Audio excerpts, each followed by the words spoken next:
Alright, welcome Crazy House fans. Um, in a few moments we're going to have um, International Monster Bugzilla versus TheFinnisher for the Crazy House World Championship match. And as as always, I'm running on a small delay. Therefore, the players don't have any advantage of watching the stream. Both of these players are higher rated than me, so it won't really help them maybe, but still, just for the integrity of the game, we're going to do it like this. It's going to be a really interesting match where TheFinnisher hasn't been playing a lot the last few weeks. Might be a bit out of form. A really strong player in general, and also interested in the game, so he looks at lines and he's interested in knowing the best continuations in a lot of openings. So we'll see him playing strong in the opening, I presume. Whereas Bugzilla, he's in Australia, so don't play him that often. But yeah, he's just a formidable player as well. He's been around in the game for a long time and maintaining 2500 level since since I started the game, I guess, which is almost 9 years ago. So yeah, incredible form as well from him. So we'll and they should start around now. So I guess they are going to begin the first game. But before that, we can talk a bit about what the chances are for both players. And yeah, I think if TheFinnisher gets good positions out of the first few moves, he should have a really good chance of beating Bugzilla in this match. But Bugzilla is resourceful, so yeah, we might see him in the middle game outplay TheFinnisher a bit. That's basically what I'm thinking. But I think it's going to be something like 6-4, 7-5, score like that. It's gonna be really close. So yeah, and interesting fact about this match is that the winner of this match actually makes it through to the candidates, and the candidates stage is shaping up already, and this will be, I think, the 5th candidate. And the winner of this match still has to play a match versus Chicken Crossroad, but that's only for show and for the money, for the prizes. But both those players will go to the candidates, and the loser of this match is also really interesting for me, because that will most likely, if we both manage to beat our next opponent in the lower brackets, then I will meet the loser of TheFinnisher versus Bugzilla. Hey, Nightmare Gryphon. I'm doing well. I hope you are doing fine as well, and ready for some high level Crazy House.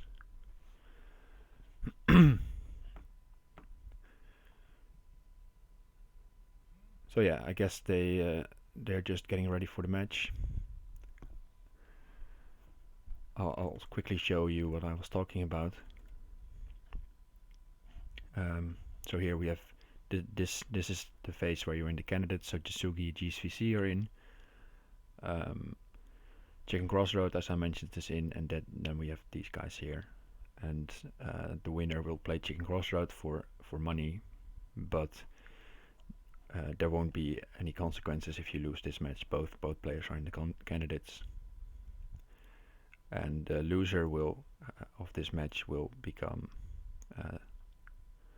loser of 2-2-2 and has to play PKNM, and then has to play the winner of me versus Rek Cargialis.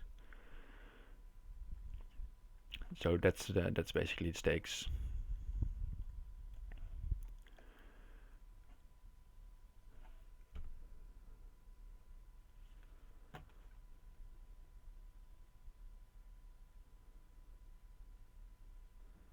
And I saw Bugzilla was warming up a bit, so I guess he's playing. He's taking a quick break before he starts his match with the finisher.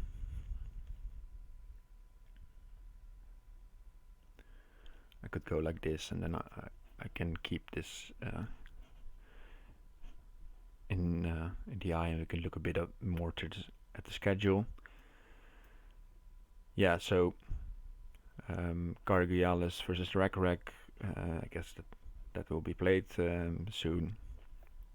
There were some problems with this match, a bit of delay, and I think Phantom Troop just withdrew or didn't schedule his match, one of those, and Rek didn't play, so he didn't win 10-0. There's just a forfeit here. And Cargialis Rek looks like an interesting matchup rating wise, and they both made it through here, so either one will be a tough matchup for me. And then if I manage to win that, I come here, and as I said, the finisher Bugzilla will come here as well. But they have to go through PKNM, and that won't be easy as well. So let's check the rest of the schedule. Lower bracket, also some interesting matches coming up. Zach versus the Lone Wolf will be really interesting. And this match is actually today, if I'm not mistaken. Let's check. Yeah, tonight. I thought it was maybe earlier than this. I'll check that. But Atamac versus Legion Destroyer is also today, and that will be interesting as well. Legion Destroyer, I think, is stronger than this difference of 10 places suggested. So that will be a nice one to look as well. But yeah, I'm from this 4. I think Little Plotkin is the one who will probably go through to the candidates. Because the winner of this match, as I said, will go through, and this side of the bracket there's nothing known yet. These matches are scheduled for this weekend as well, Sunday and Saturday, as you'll see. So we will know who plays the loser of this match, but there's nothing scheduled yet for the match Master 10 versus Mugwort. And Jeremy Durham versus King Switcher also not scheduled. But that seems like the bracket is a bit in favor there for Mugwort or Master 10. It looks like they both have a good chance of going through. Nightmare Graphing asking, my chance to go through the stage of candidate is 3 match. No, it's 2 actually. I have to win this one against Cargialis or Rek, and then I face the winner of this match. And if you win this one, if you win in round 7, you're in the candidate stage.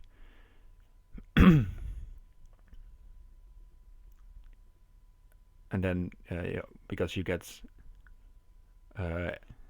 4 candidates from the winners, you could say. So the winners of these matches are all in the candidates, but the losers are also in the candidates from the winners round 5. And the losers of the candidates from round 5 get here. And if you win this match, you also get in this section. And here you have 8 places, as you see.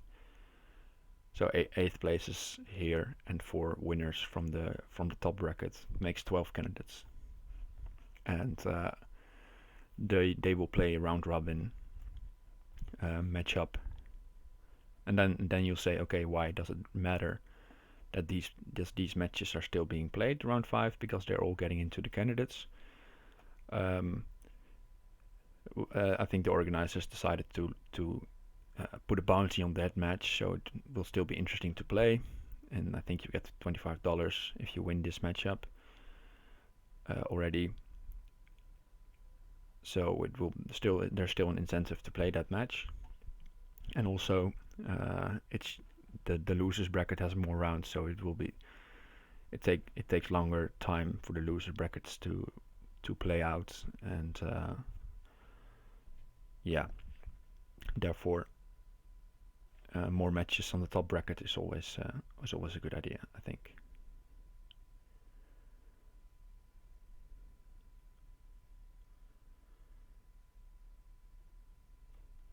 Okay, but yeah, we'll see what happens there.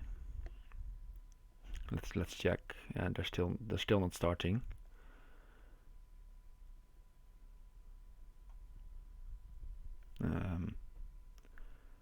TheFinnisher says in the house Discord that they should be starting any minute now.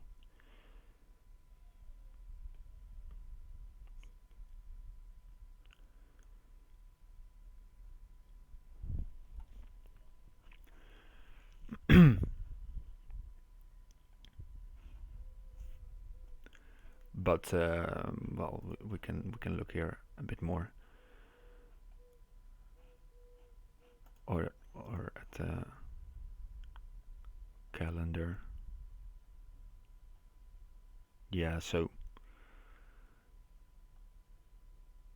I didn't stream my match versus Chicken Crossroad. If you might be wondering why not, I was trying to not get distracted by streaming, but still I went down 6-1. But luckily, Jan Lee streamed the match and also posted it on YouTube. So I guess if you're not following Jan Lee on YouTube or Twitch yet, you should do that very quickly, because he's arguably the best crazyhouse player around. And it was an interesting commentary by him, so I decided not to do any video on that one as well, and just leave it at Jan Lee's expertise. And maybe this match I will do another recap video. We'll see.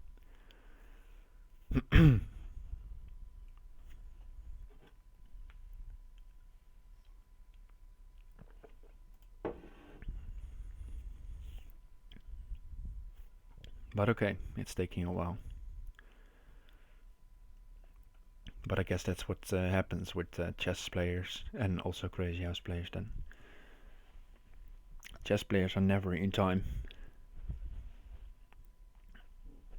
Now we can walk through this game for fun. I noticed that the starting with d4 is becoming more popular these days. I guess TheFinnisher had some practice games with CIW. Yesterday I also saw him playing against Jan Lee yesterday. So he did have some preparation. I think it's a good idea to warm up before your match starts.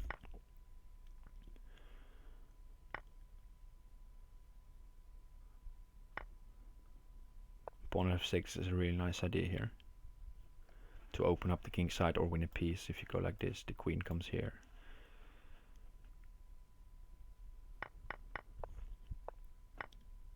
Wow, this is a nice move as well. If you take here, then knight takes f6.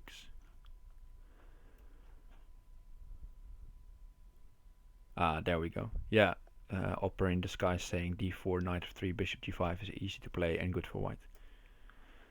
Okay, so here finally we are starting the match, and now we're also seeing the score between the guys.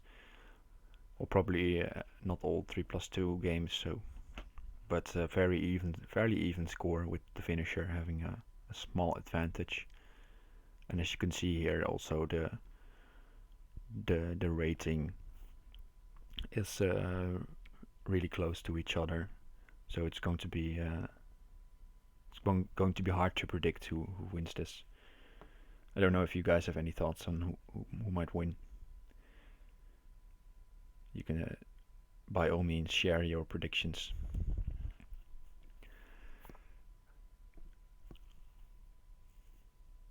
We have at least GS Bolt cheering for the finisher.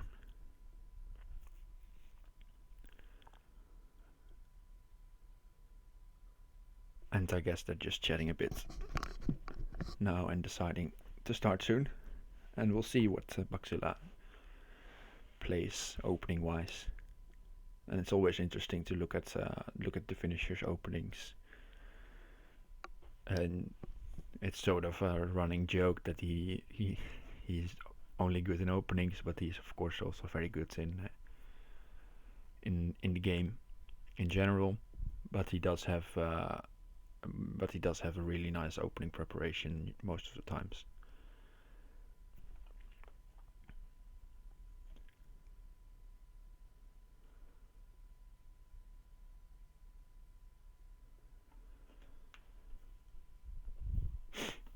Yeah, opera in the sky thing. It depends on the shape of the day. Yeah, that could be really that could be true indeed. They're just well matched, and this day one could win 6-4, and the next day the other one could win 7-3. So it's really hard to call it, and that makes it interesting, I guess.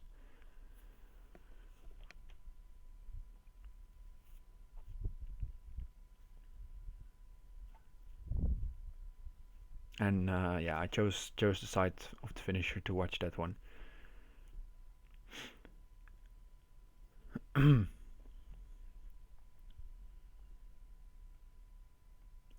Not really a choice or something. Maybe interesting to think about these guys as my next opponent, and then who would I rather play, and then even I can make a choice. I think yeah, I've sort of even score against Bugzilla, and I'm a little bit worse against the finisher. So yeah.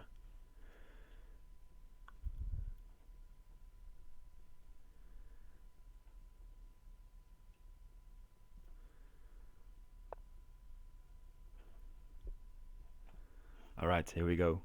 Yeah, Bugzilla also seems quite theoretical comments by Opper.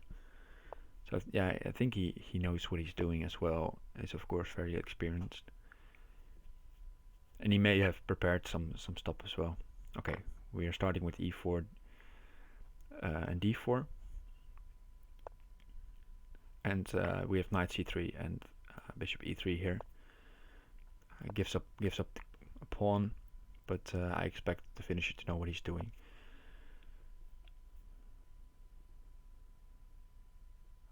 Bishop b5. I thought maybe just knight f3. Yeah, if you take this pawn, then the knight can come to b5. That's basically the idea. And now maybe it will be possible soon to take this.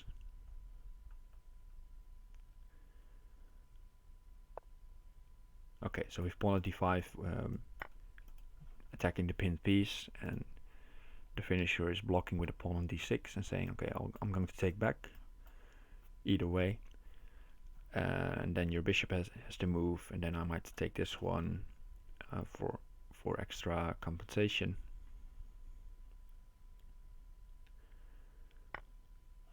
He's taking with d, so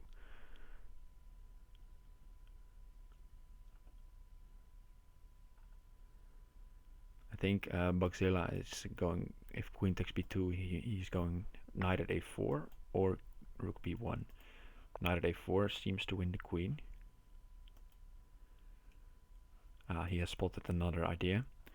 If you take here with the knight, take back. You cannot take like this because of the pin. And if you take the bishop, then knight takes c7 is checkmate. So that's a strong threat. But I guess pawn at d2 is a good find. Because if you take with the bishop, the queen can come to e5, covering c7 with check. And if you take with the queen, you can take the rook with check, and then put the rook on d7, for example. So pawn at d2, good move. And now I guess you can maybe take the bishop.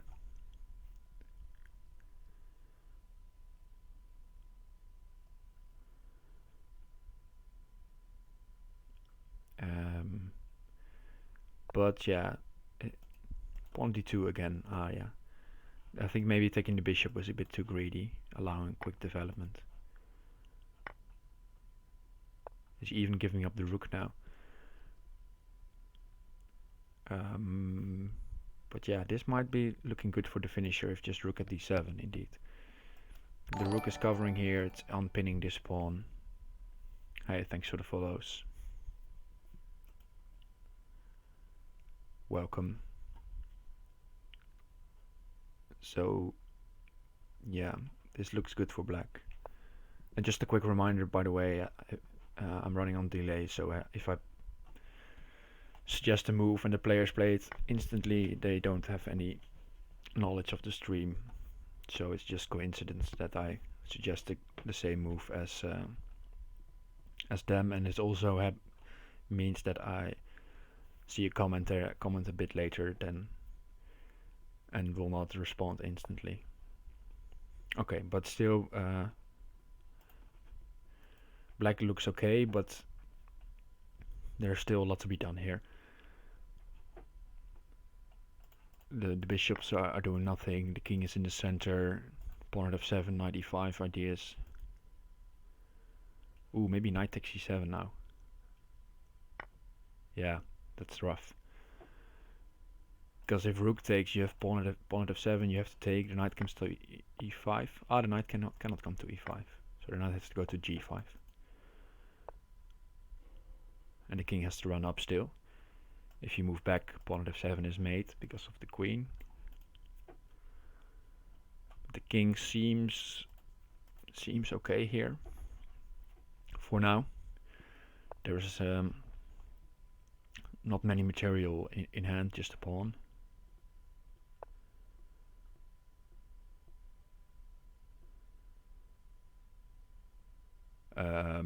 So yeah, but nice find, this e6 knight g5. Okay, now you need to counter attack.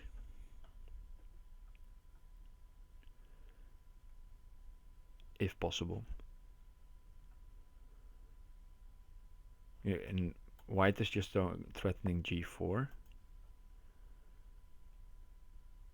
Okay, the finisher deciding to defend by taking this knight, so he has a place to run to. And also with g4, and a knight can come on g2 maybe, or a pawn on g2 and a pawn on h2 to win the rook. But g6 is serious. So yeah, so I like pawn at d6 here. Now the d file is open, or closed, I mean, but open for the king to run to. Good move, pawn at d6, good defensive move.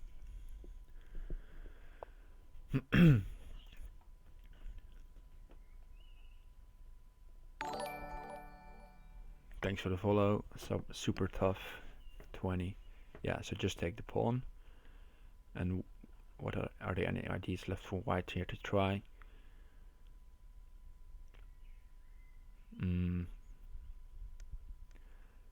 You would like knights maybe to go knight e5 or something. But yeah, and now this is coming. The idea I posted before. And now it's even stronger because the bishop is used on d4, and now you cannot use the bishop here anymore. And then it's just game over, and Bugzilla resigns the first game. So 1-0 to the finisher. And here we go, next game.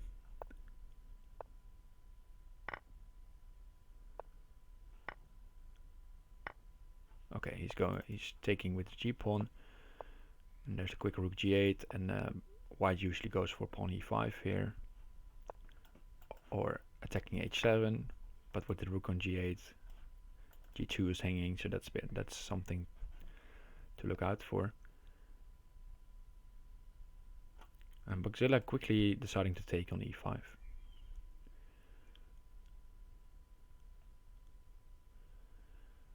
And with the knight on h5, there are some tricks you have to worry about, both as white and as black, because it's also, if you trade queens, for example, the knight might be hanging, but white is also going knight f6, maybe making use of the f6 square. So now the knight is taken. Queen at b4 played. I think it's designed to make pawn at c4, pawn at c3, so you cannot go pawn at e7. But the finisher just taking a quick look and going bishop d2. Queen at d2 was also possible, forcing a queen trade, but I think bishop d2 is really precise.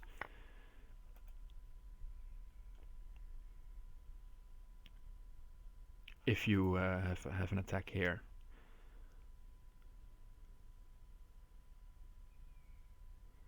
So maybe you go, yeah, this might be a bit problematic. You have to calculate what happens after pawn at d2 and a sack. So if you don't want that, you could go queen at d3 first, because then you also have maybe later on something on h7. In the chat is suggested knight e5, but that might run into queen e4.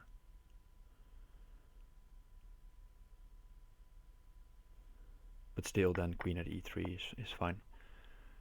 Queen takes d7 before wasn't really a move.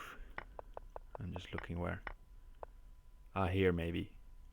You're suggesting queen takes d7. Yeah, it could be possible. Because bishop takes, knight takes. Knight at f6. Yeah, I think it's reasonable. If just quickly glancing. But now we have this. What I suggested. Pawn at d2 is coming. The finisher calculated it, and I think he was thinking, well, I should be fine here. But it looks a bit troubling for white. Yeah, king back, okay.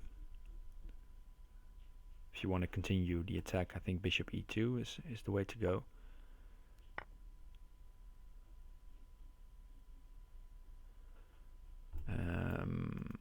Knight c4.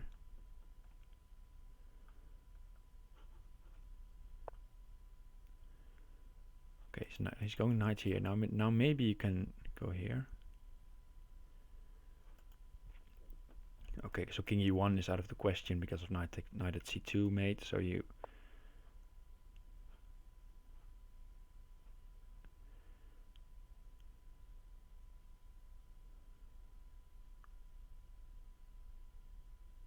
Okay, so he's provoking knight d3 and then he runs here.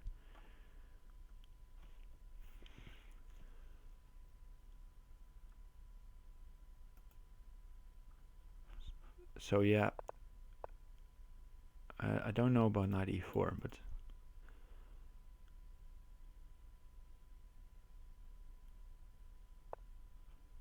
Okay, so this.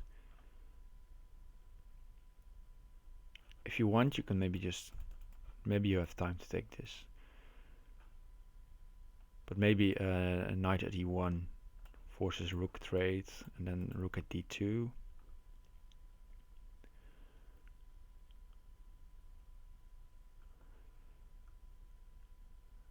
It's not working because the king can run to a1 then.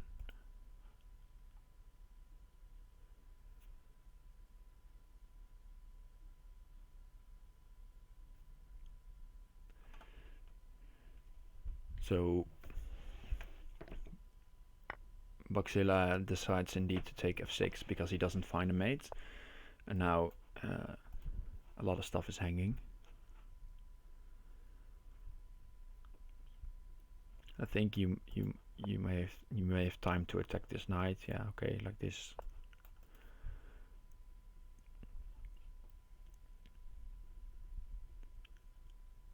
And now maybe even just a move like I was going to say queen at h6, but this is fine as well. Attacking the knight, attacking the pawn, and if the rook moves to cover the pawn, you get pawn at g7.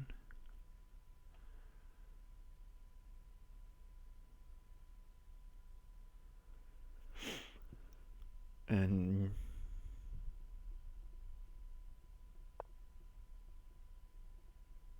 yeah, okay, bishop d7 played, so now this knight is not no longer pinned.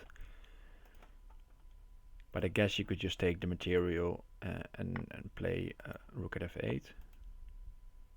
Okay, he's taking the pawn. I thought just take here, knight takes, rook at f8.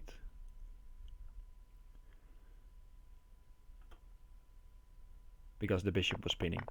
But okay, we have knight takes f7 and pawn h6 trying to get in on b7.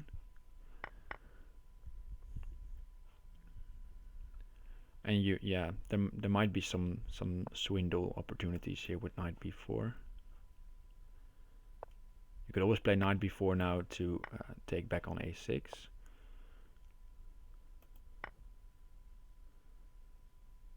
But you are suffering large material losses. But there are some pawns in hand now.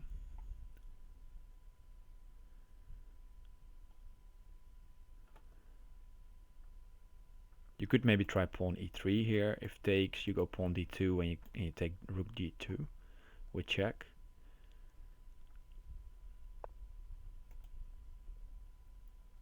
Okay, goes pawn c3 to go pawn b a3, but even now pawn here and just take is enough. So I thought maybe pawn e3 was the only chance.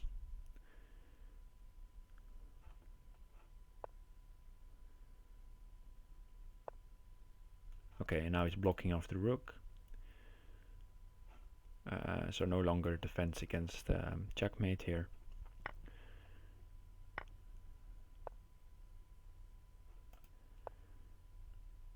And now checkmate seems unavoidable. If you go, for example, c6, you just take the rook and queen at d6. If you go bishop here, you take the rook and you go to b7 and then knight a5 probably. Or just knight a5 first. No chance. Rook takes d8 is coming. Good game by TheFinnisher again. I think Bugzilla missed some chances in the attack there, but it was tough. Tough line anyway. But yeah, there might be a forced mate somewhere. When he gave up the material and the king was open.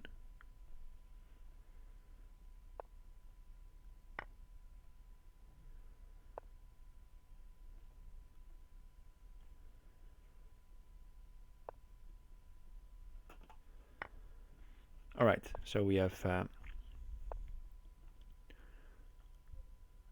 another we have e4 d5 and a quick queen e2 to try to make a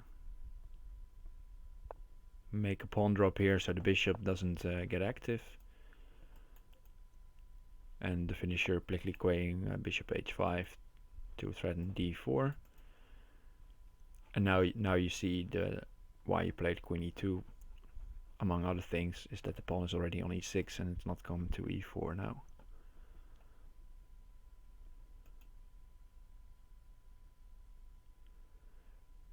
And the finisher taking his first break this game. There might be a forced mate after e4. Probably it will come soon.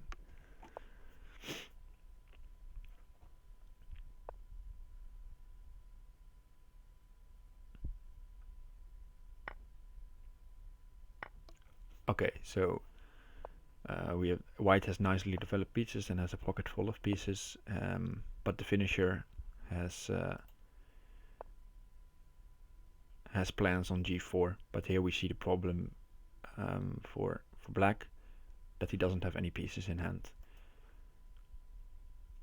So no chance to go bishop at e7, take, and bishop at f6 again, and then take with a pawn or something like that, and try to defend your knight here. But now white is just... I don't think there are any tricks here, so white is just losing a piece. Or the queen, he's going to sack the queen. I think you could have played bishop at b5 in between to threaten a mate. Yeah, so now if bishop d7, there might be knight d6, knight c7 ideas. Okay, so the obvious mating threat is queen at d8 and queen e7. So if bishop d7, you just take. I think even now there was some knight d7, knight c6, c7 ideas. But Bugzilla is just defending his pieces, saying, yeah, I'm going to wait here, and I'm just putting pieces on the board, not spending my time calculating some mate that might not be there. I'm just going to win material. But still, I think he might find knight at d6 now. Knight at d6, if rook takes, you have queen at d7 mate. And if pawn takes, you have knight at c7, rook takes, queen at d8 mate. Or if king moves, queen at e8 mate. So yeah, I'd expect Bugzilla to find that one, but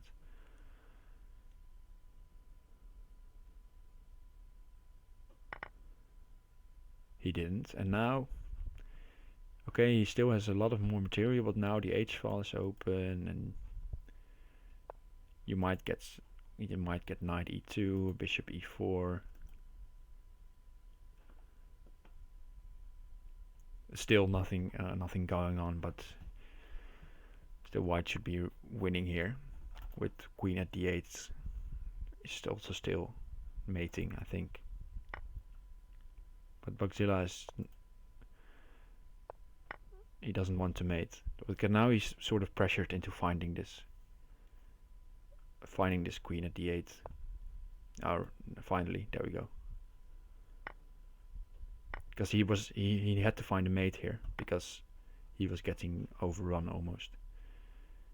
So king up, knight e5, pawn here, or queen d8. Yeah, knight d6. I thought. Yeah, thanks, Akila Kun. I thought it was not so hard, but maybe Bugzilla a bit out of shape and not realizing he had a lot of knights in hand.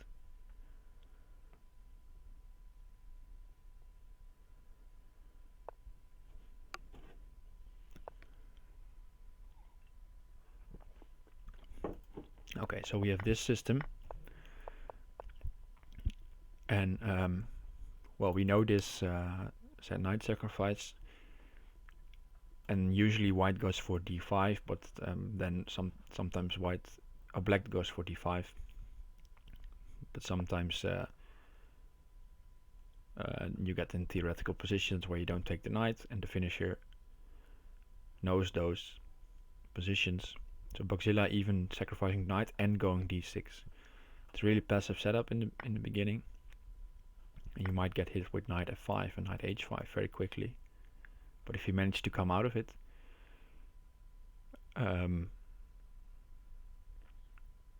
you might have a nice central control here.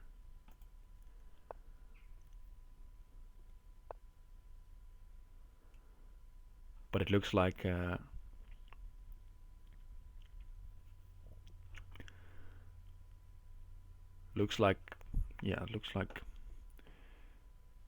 Bugzilla is indeed walking to safety here. And then you see, okay, the knights are on the board for white, but there's no pawn on h6 coming, so not an attack just yet. And even bishop f8 now opening up the queen.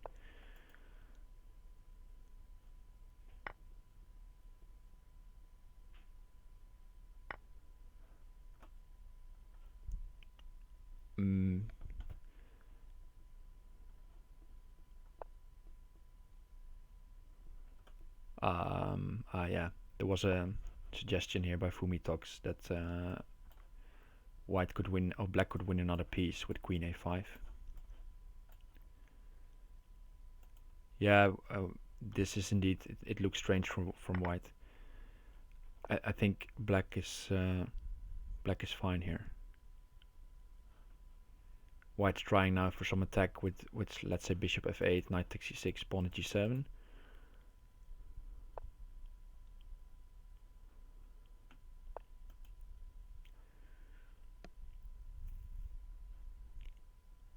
And now e4 c3, so c2 is open. But okay, there might be some chances here on g7 that he wants to go for.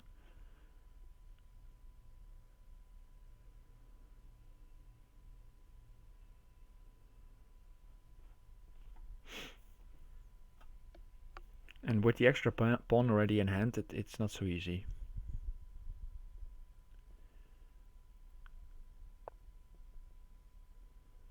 Okay, attacking d3.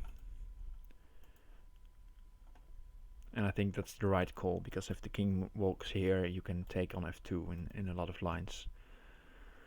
And then d3 and f2 are open. So I guess you might have rook at g3 here. Something like this.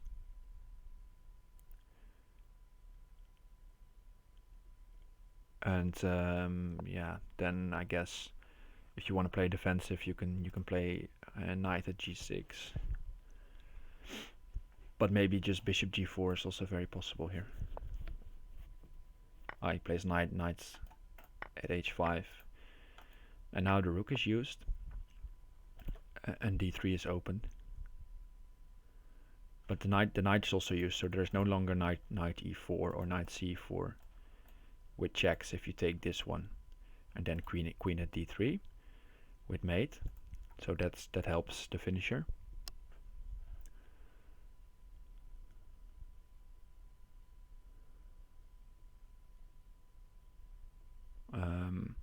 And he has to watch out a bit for Bugzilla has to watch out a bit for knight h6 ideas, followed by knight f5.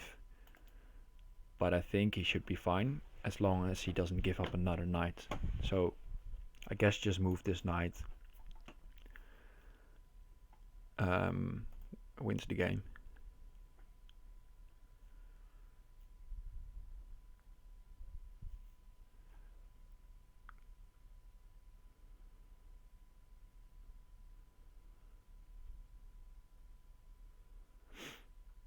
There might also be some nice idea of luring off the rook from the back rank with something like a rook h6, followed by queen e1. But I think the material is not enough just yet to try something like that. So he just takes f2. And now the threats are numerous.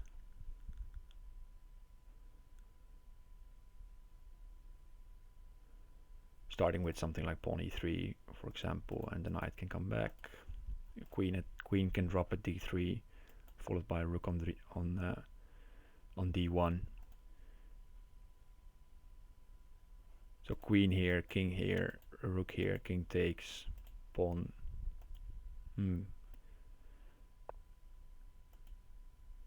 He starts his pawn at e3, and then the knight can come back to g4, and it's covering knight h6 mate, and that's the safe way to go. But you also had my idea, and then you take the rook here, and you're covering h6 as well. This is the safer one.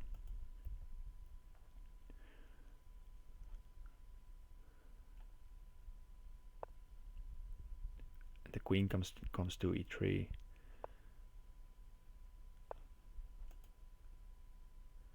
The knight comes here.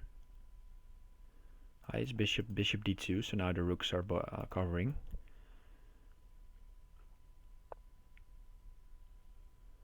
But now pawn e3 threatens mate.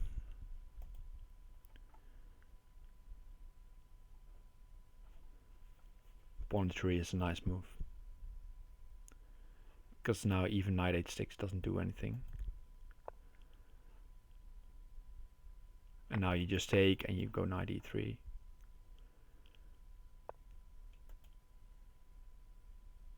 Or you just repeat the position, get an extra knight.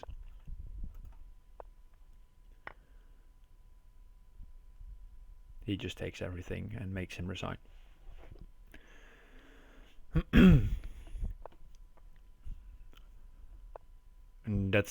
And we also saw that in the previous game where he missed the checkmate. He just takes material and makes you resign that way. Very strong player. Hey, thanks for the subscription, Akila Kun.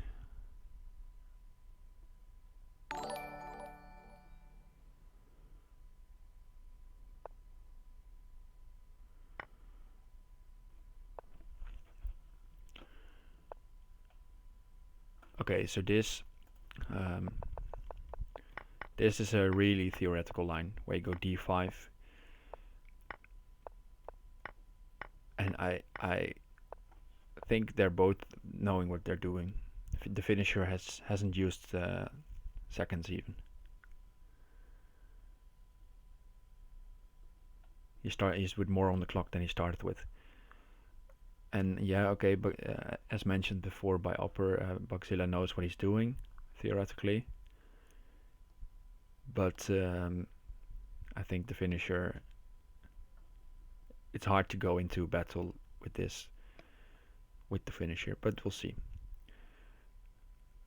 And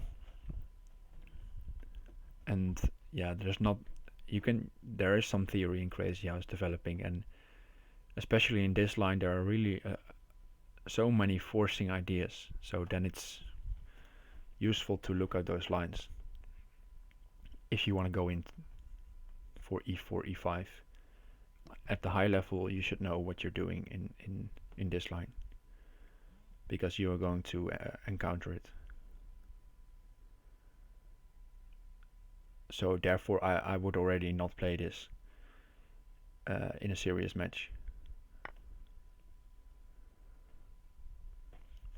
But they both seem comfortable going in here. Okay, and he decides to take the knight, and the finisher now thinking,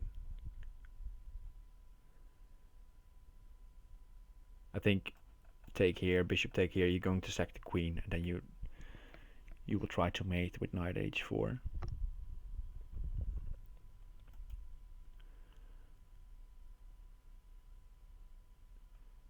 I think this would be the principal way.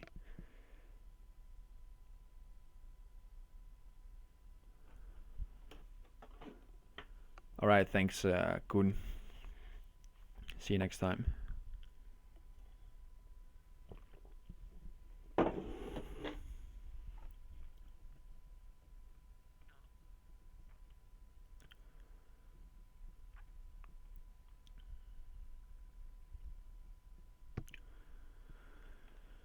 Okay, he goes pawn f3, Makes knight h4 possible, makes knight e5 possible if you take it. So taking is scary, but king g3 is brave.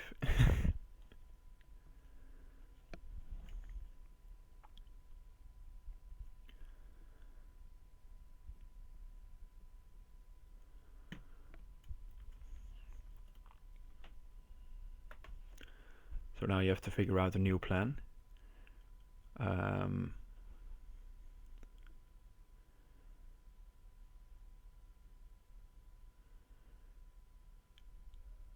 You might still be able to take this. Bishop takes f7 takes, but he's going for knight d6. That seems reasonable as well. As soon as this knight gets removed, you have f3 covered, and then the king might be in a lot of problems.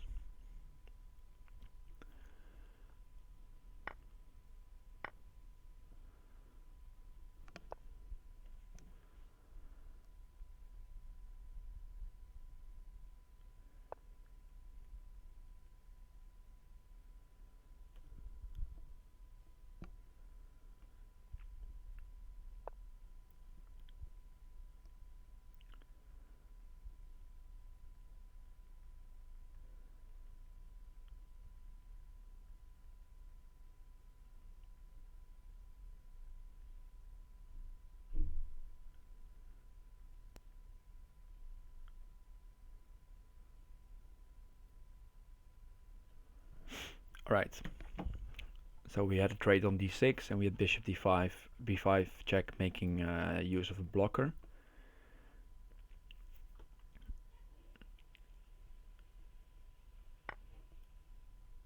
And now we have a sacrifice on g5 and taking two pieces. Saying, well, if you go knight c7, I go king d8 or king e7, and then I'll mate you with, and then we have nice geometry, how you call it, geometry here, with the bishop and a knight on d5 covering the retreat of the king this way.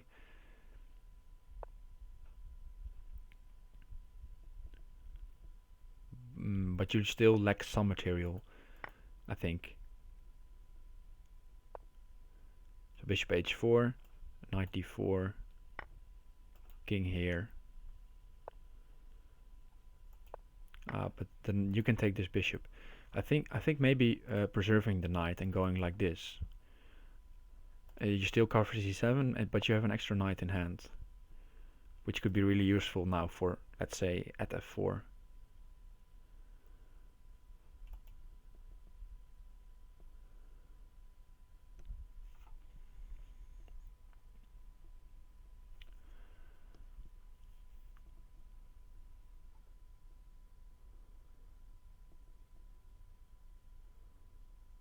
And now it's hard because stuff is coming at c7 if you move the knight. So, for example, if you go knight d4, queen c7, king e8 forced, king takes c8, pawn at d7, rook e8, and you're mated.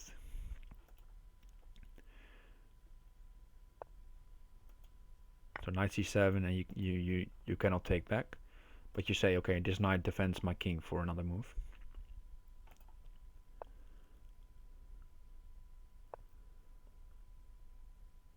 And now I guess he wants bishop h3 and takes, maybe.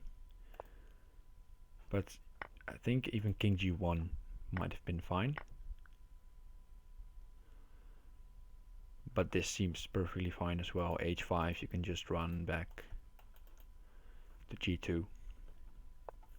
Because there is knight d5 also is attacking, but also has the benefit of covering f4.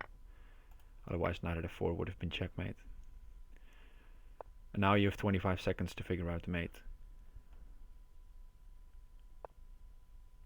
And you can even take the rook here because there is no checkmate.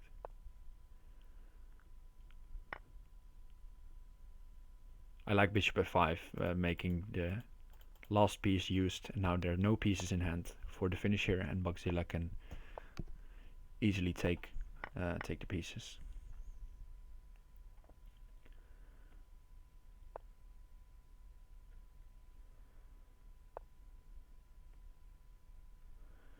Okay, so again we have this setup where the knight on f6 is taken by white, and I saw in the chat earlier someone a bit new to Crazy House.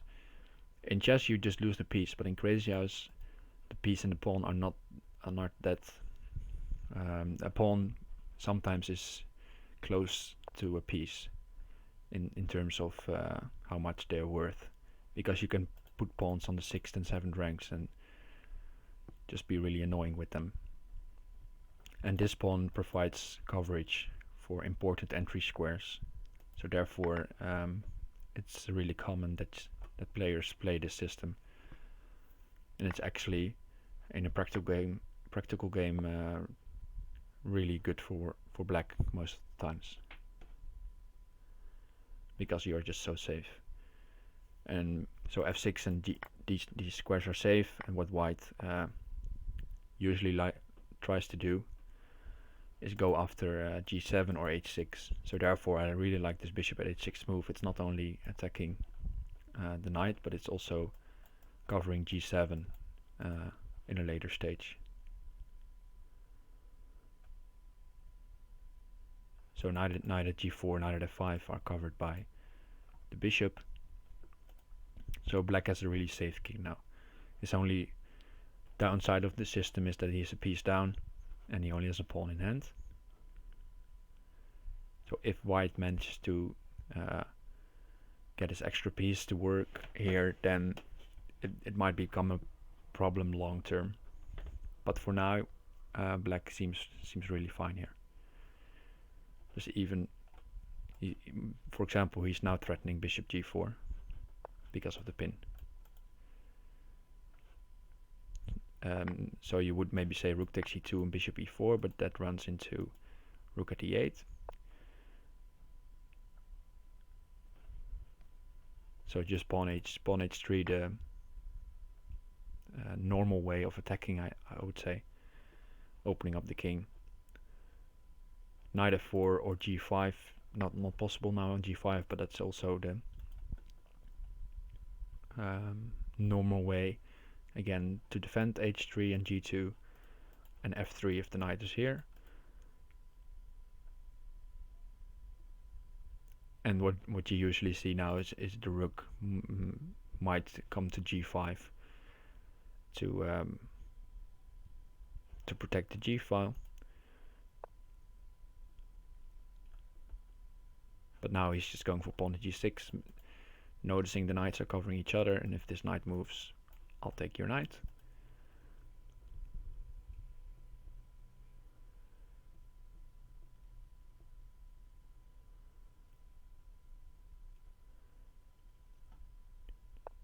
There might be some chance of going queen h5 if you covered up the g file, of course, and then attack on f7.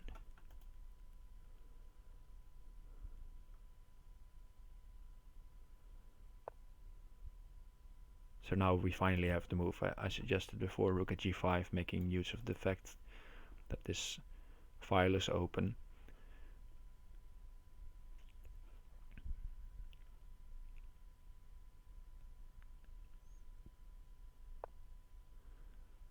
So now just taking material, I guess.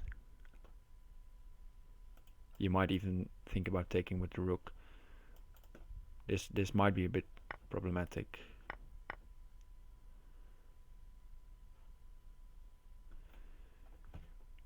You also have to watch out as white for any, if you go with your knight here, for any pawn at e2 ideas later, and then knight h3 becomes available. So I like harassing the rook here.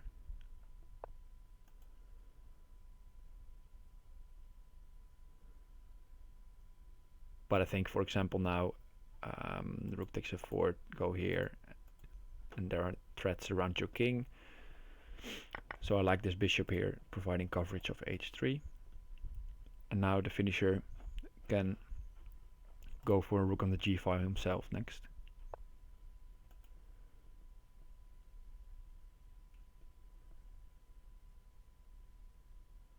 I think maybe just taking on h5. Sacrificing this bishop.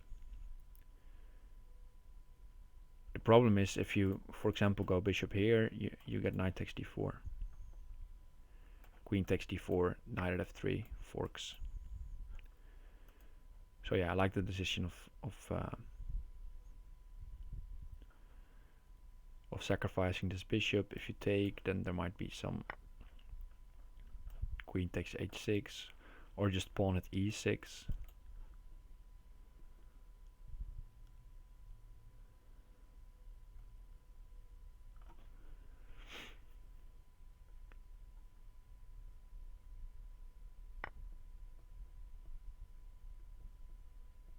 Okay, he goes here.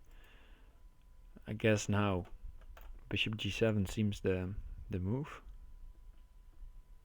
to play.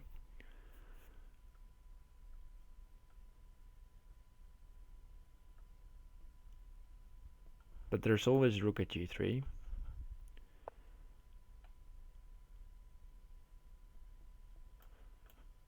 Picking this up. I thought going for the light squares was better than taking on h6. But okay, rook at g3 played.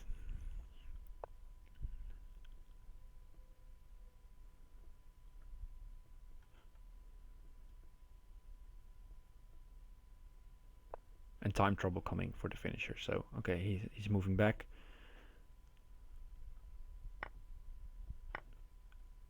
And he's sacking his queen here. Okay, and he's going knight f5. But now there are some bishops in hand, and I think there might just be time to follow up on the defense here. Bishop e4, nice move. Threatening mate here. And as well as covering f5. I think maybe queen e1. Winning the rook, because if you take rook takes e1, knight e2 wins the game. And Bugzilla, I think, yeah, he wasn't finding the forced mates before, but I think he will find this.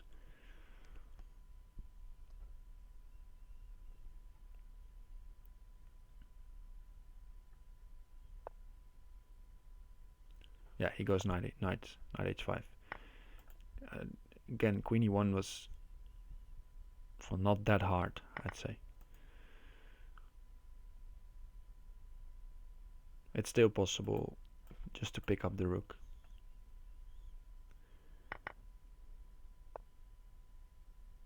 But yeah, the problem is the finisher probably also saw this mate, and he knows that he was lost, but the Bugzilla is still winning.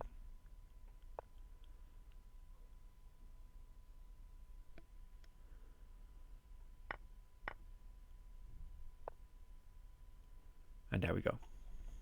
Promote, you have to take, and then the queen comes in. Okay, so 4-2 to Bugzilla, winning 4 in a row after the finisher took the first 2.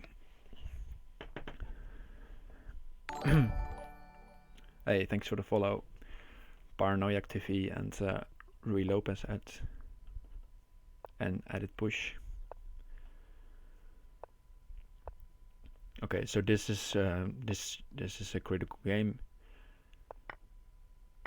If the finisher takes this, he has white, and he can play 4 again, going 4-4. And if he loses, Bugzilla comes on match point.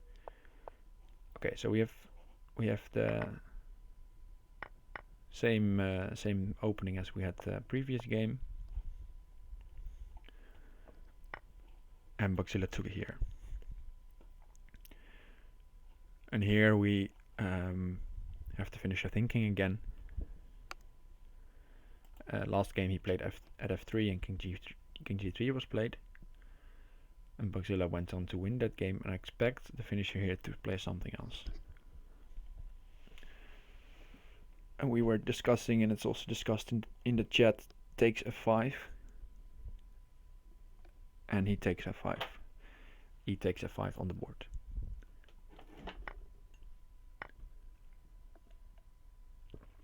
Yeah, and we have this queen sacrifice. And the problem of the idea behind this queen sacrifice is knight h4. And if you manage to get the king to f1, you can play pawn g2, promote. Yeah, as Opper is also saying in the chat, you have to keep the pawn in hand for pawn at g2 ideas. So now knight h4, and this should be winning for black. So king g3, knight e2, king h3, bishop g4 is made.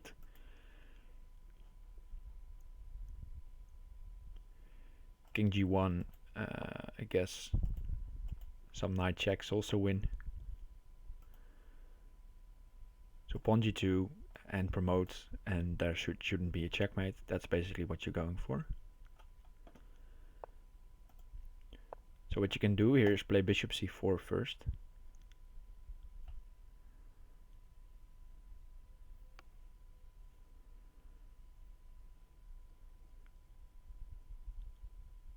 And by bishop c4 you're covering c7. So bishop c4 played, not blocked, and now it feels safe to take here. It's even putting a knight, so now knight e5 is no longer possible. And he's just saying, I'm going to take your knight and I'll leave your rook here. And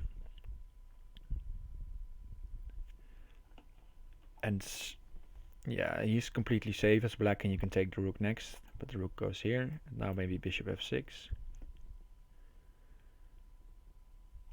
And white has two queens in hand, but he cannot use them.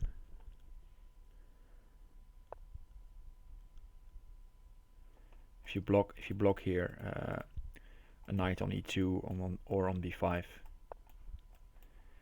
wins the pawn.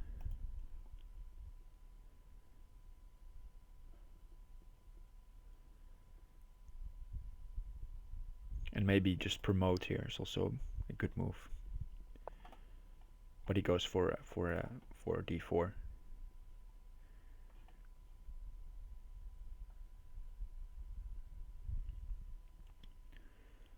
So yeah, where to move the king here?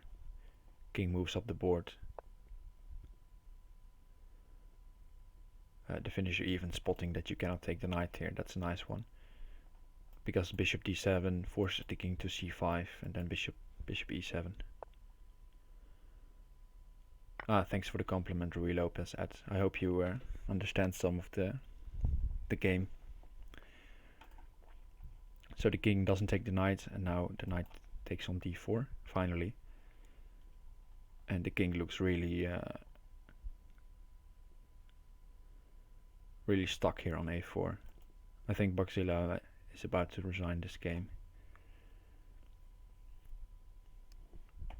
I just don't see any way of getting back into it.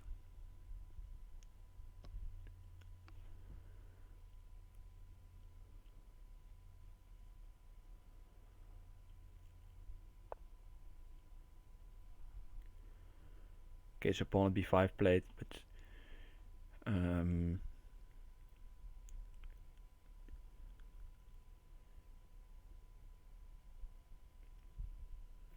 I think just pawn at c6 or bishop d7.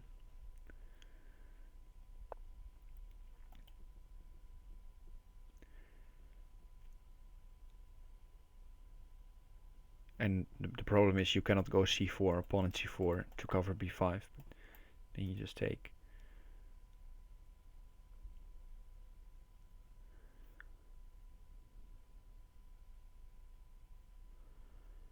But maybe it's not. Maybe there are some chances still to defend.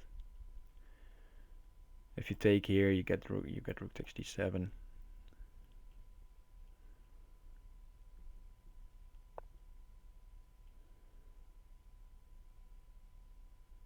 Okay, so pawn a6 played. I guess maybe now you can try c4. But even then, I think just taking with the bishop on c4, because this threat is so strong.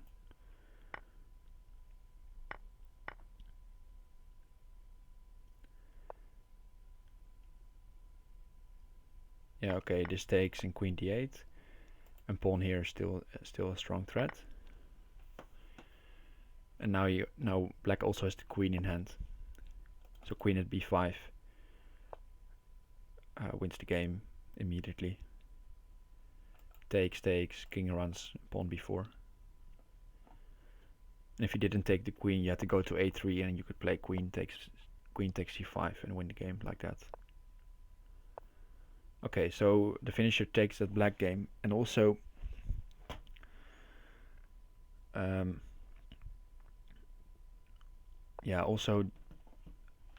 probably forcing Bugzilla not to go into that line again, and making Bugzilla change lines.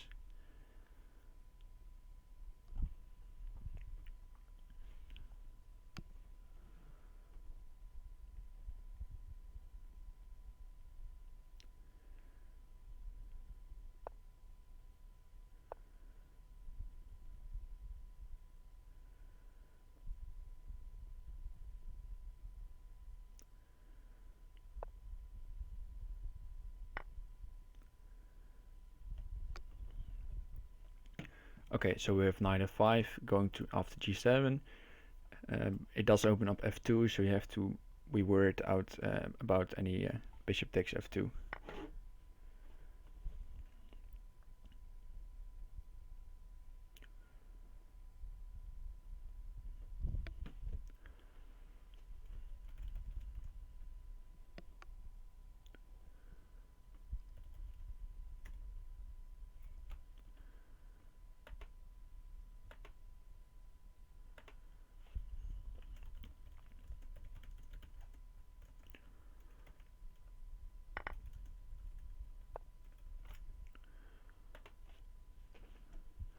And now we have indeed knight g4.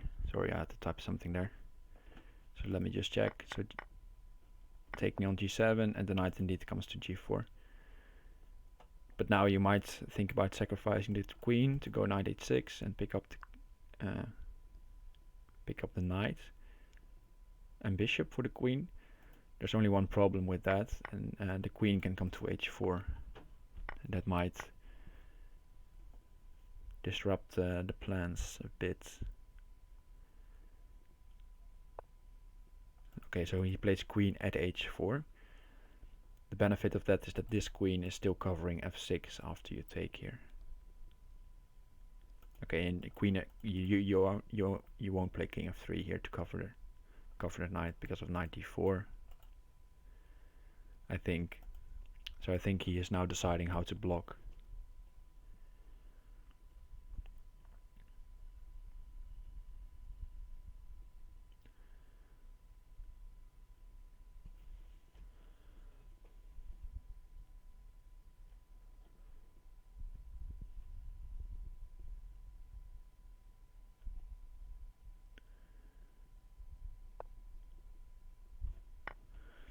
Okay, so he blocks with the bishop.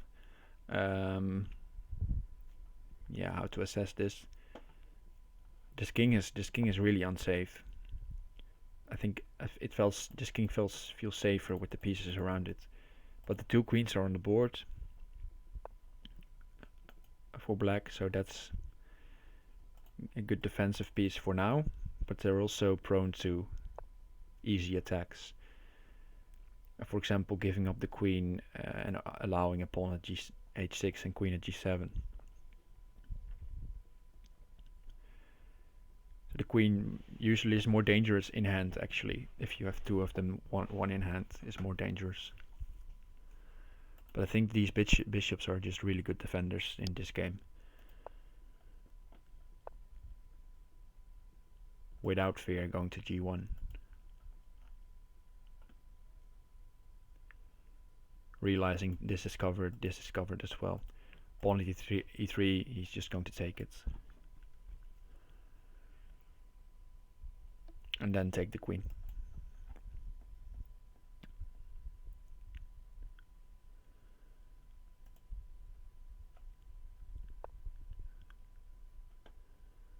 So I guess now maybe h3.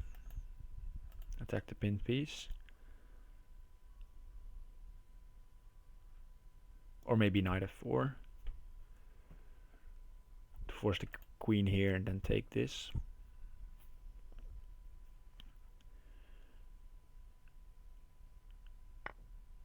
Okay, he takes d5. I guess maybe pawn f6 is on his mind. Whoa.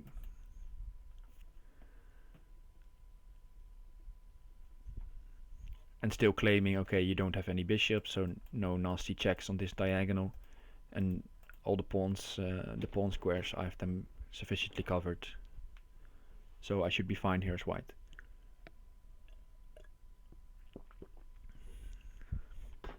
Sad hole 840 concluding that finisher always has so many bishops in hand. Yeah, it's a really strong defensive piece. Ooh, I guess now pawn h6 is interesting.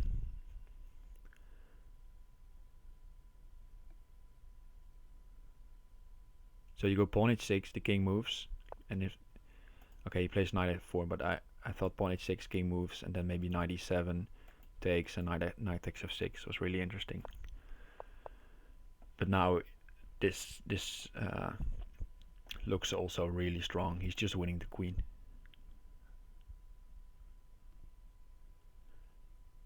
And he is so safe. The minor pieces are covering his king. So sacking the queen here. I guess you take here. Then queen d4, queen c5 was played. So he just takes the queen. And now he will take the pawn. And then he will take then he can take the queen. Thanks for the follow, AGL20 is best. So the knight is not taking the bishop, of course.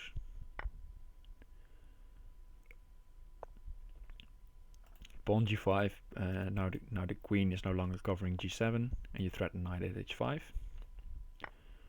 And now you threaten pawn at g6. And now you can, for example, go knight at g5.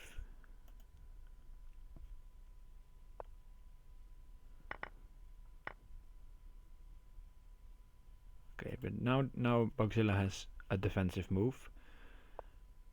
It takes a while, it takes more than one move to put the king in check, basically. So he has some time maybe to create something. But he has 16 seconds left, so the clock is not helping. And knight at f3 just takes king f2. And this is game over. Only pawns in hand.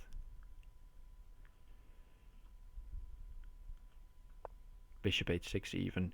Pawn e3, you just take the knight. And now you take the knight as well. And Bugzilla will resign now. Yeah, there we go. Okay, so 4-all. After the 4 wins by Bugzilla, we go to 4-all. Really interesting stuff again. And yeah, these styles are both really nicely matched. Both taking when they're winning, just taking the material, not rushing in. And they might fail in a mating attack, but just calmly taking material.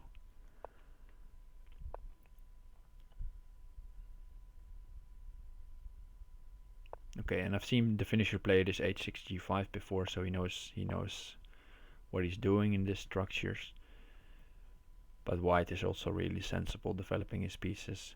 Developing the knight to e2 is usually something you do to have the option to play f3 whenever you feel like.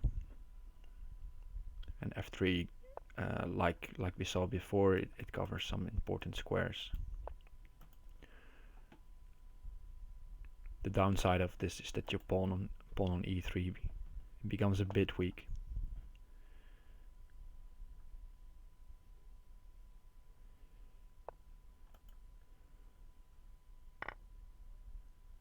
Okay, so TheFinnisher just developed in sort of a chess way almost. So all his pieces are in play. And he played the queen to b6. And that might be useful later on. Maybe you want to push c5, for example.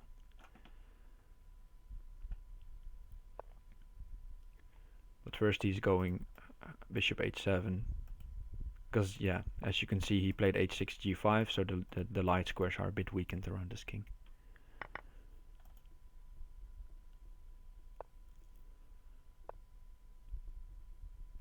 Yeah, so this c6 is a good move, I think, covering against any bishop takes c7.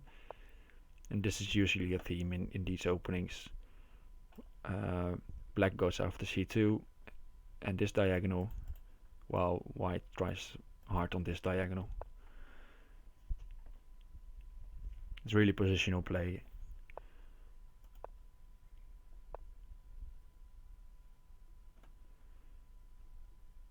So the knight got rerouted from c3 to d3. And if you take it, you fortify e4. And now we have knight f5, trying to create some weaknesses on e3. So we have 21 moves and material still even. Both have some control in the center.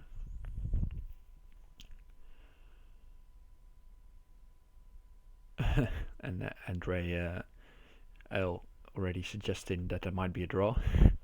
I don't think the finisher would mind a draw with black. And just call this a grandmaster draw.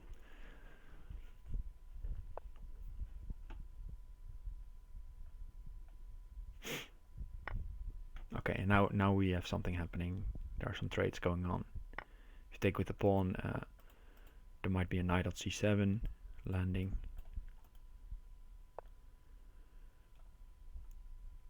And we see after f3, e3 is the weak square, and e3 is exactly what the finisher is trying to attack.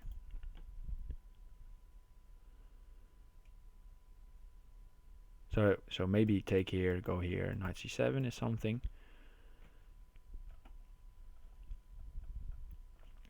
To get the queen off e3.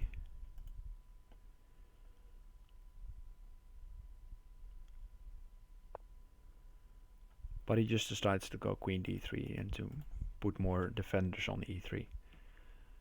And there are 3 attackers and only 2 defenders, but you cannot really take like this because well, you lose the queen with check. So yeah, as expected, the knight is moved because this was a bit uncomfortable. At least I thought it was. And now you're threatening to take here, takes, and take on e3.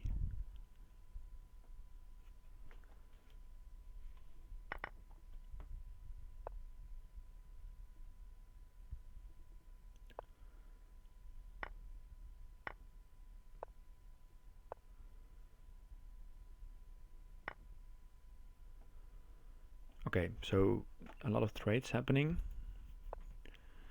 And yeah, okay, the rook is now in play on a7, but the finisher might be first in on f3, and I don't know what's going to be most important.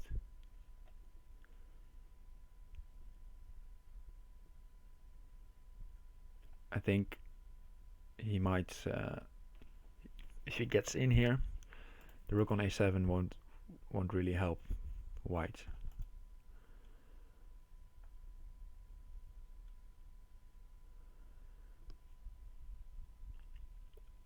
Valbuff Chess asking, is this the World Championship going on? Yeah, it is.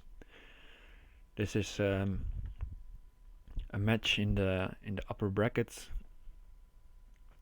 So both these guys won all their previous rounds, and the winner of this round goes to the candidate stage. And the loser of this round gets one more chance in the loser bracket, most likely versus me. But we'll see that later on.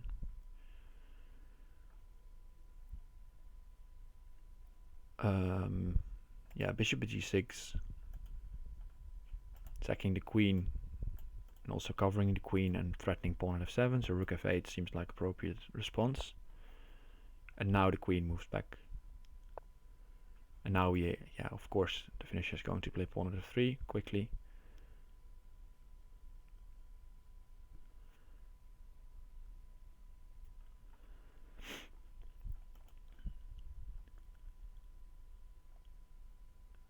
maybe you can take even. I don't know, and sack the queen. But I think, yeah, queen c8 is sensible, and then take. It's much safer. These bishops are only covering the dark square, so pawn h3, knight f3, or the other way around. They're not helping the defense like that, so the light squares are really the problem now. And that's always an interesting thing to see. You have the defense of e3, and boom, your opponent switches to the other side. Knight takes e3, knight h3 is now the threat, followed by pawn g2.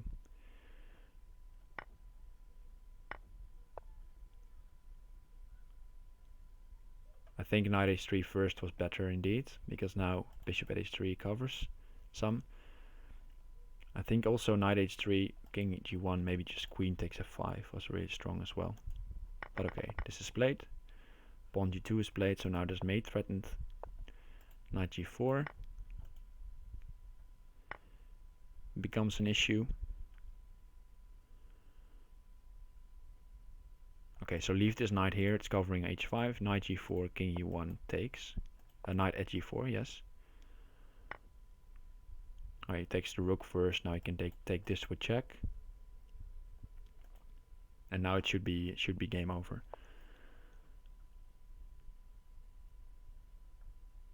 I think you're fine here as black, and you can just take this. Or take this, followed by take on e2. You're threatening mate now with something like takes, knight c4, queen e3, something like that.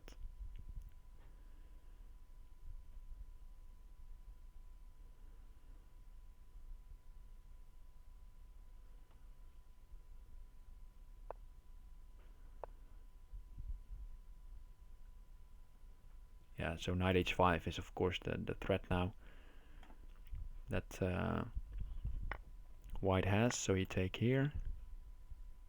If rook c4, the king can run to a2. So this might go to Bugzilla in the end.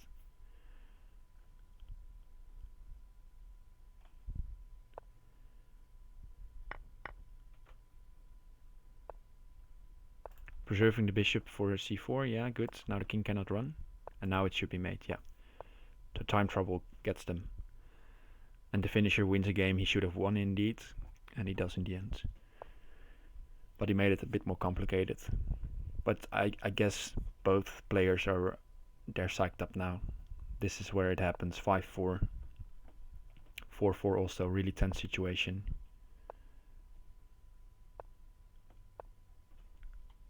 And the finisher only needs one more game now. And we are going to see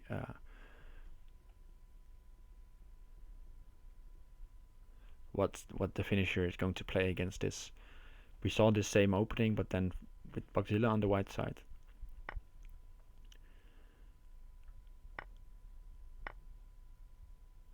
And the finisher going for knight takes c6. And I'm not that well equipped in these lines, so I don't know what who is better here. But the finisher seemed to take a brief moment here to decide which line to go on, and now he's playing really quickly.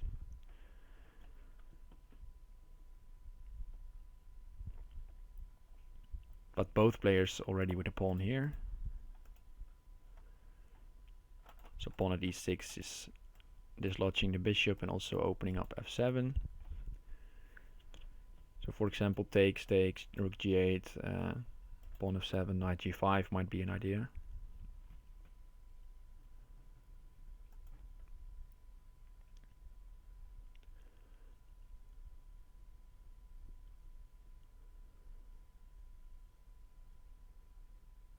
So yeah, takes, I think you run into trouble.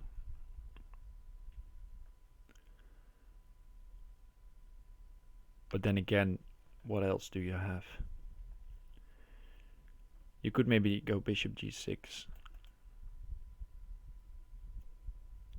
to cover, but then just takes here, rook g8, and you get overrun. Okay, so he brings this knight back into play. It took the bishop on c4, and now it wasn't doing anything on c4. So he's using it to maybe go takes f7 and then also cover f6 and g5. So the finisher probably takes g7 in between. Oh, he does not.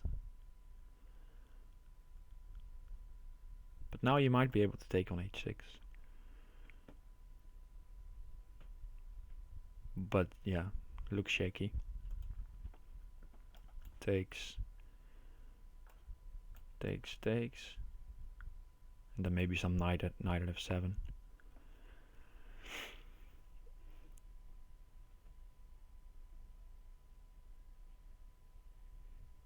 But this looks like a good position for the finisher.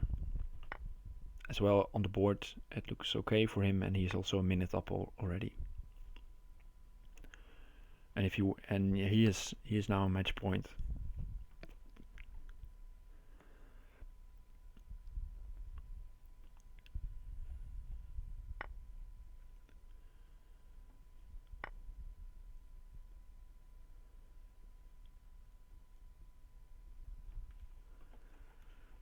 Okay, so queen traded, and he would like to take back the queen with check. Oh, and now this feels wrong for black. How to finish this? I think maybe knight e6, king here, bishop a6.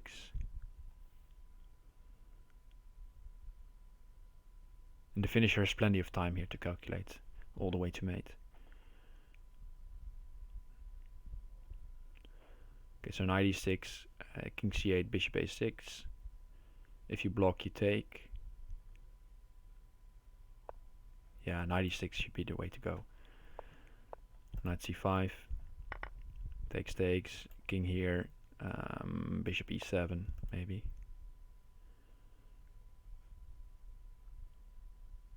Takes. Game over.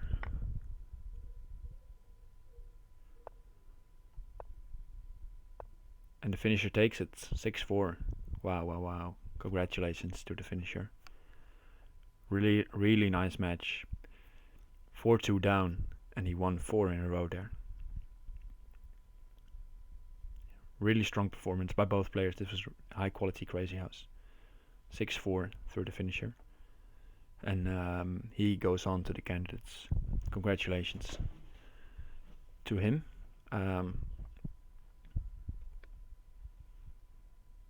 And also thanks for Bugzilla for providing such an entertaining match. So yeah, just to show, we have here Bugzilla versus the finisher, and the finisher moves on to round 5. So he is in the candidates already, and he will play a show match, you can call it like that, with Chicken Crossroad for a couple of dollars, 25 if I'm not mistaken, and then they both move into the candidate stage. And Bugzilla moves on to the lower brackets because he gets another chance. And Bugzilla here will play Pekin'em for a spot in losers round 7. And I will play one of those guys also for a spot. And probably, if you look at the ratings, I think I will face Bugzilla here in this round. Okay, so in a couple of hours, I don't know if I'll be there. I'll check. I thought it was earlier, this match actually, but maybe I will be able to provide commentary on this as well. But at least there will be another Crazy House match and a lot of Crazy House content coming up this weekend as well. So maybe I'll see you guys there. And hope you enjoy the content for now. And have a nice day wherever you are.